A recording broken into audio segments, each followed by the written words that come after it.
Today is the 10th anniversary of the release of The Sims. So 10 years ago today, February 4th, Sims was released upon the world. It's sort of humbling to think that for the last 10 years, as a studio, we've been making The Sims. Before The Sims, for the most part, we were a sports company.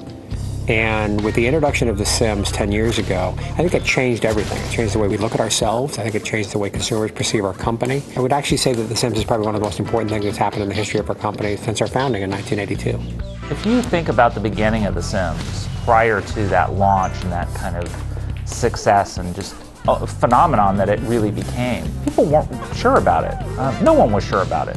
Will had an idea for that game. The team as a force really loved what they were making, and creatively were all able to contribute to it. It's what I think is why The Sims has always been so successful, is it is really this reflection of everyone as opposed to one person's vision. I think one of the unique things about The Sims is that nobody's effectively copied it yet.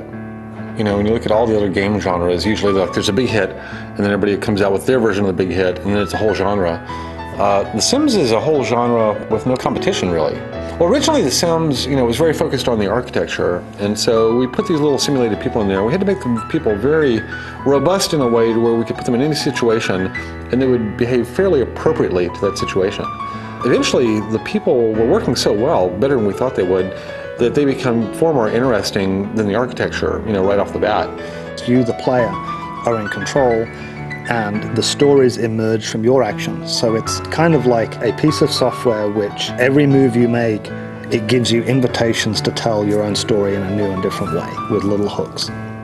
It's not one storyline. It's literally millions and millions and millions that are in the minds of each and every one of the players. And so as a game, it's not only a game, it's also this creativity tool that allows you to really experience what you can imagine on the screen. Essentially a dollhouse. That was how it was originally described. Will would describe it as a dollhouse game. That defied conventional wisdom. There was no way you could look at the other games that were successful and popular at that point in time and imagine that The Sims would pass them all and be this juggernaut that 10 years in is still as strong and as revered as it was when it first came out.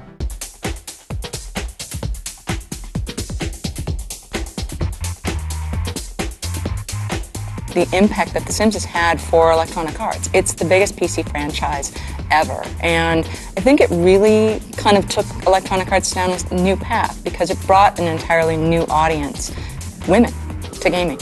Really looking back on it, the most proud accomplishment was the team that we had built.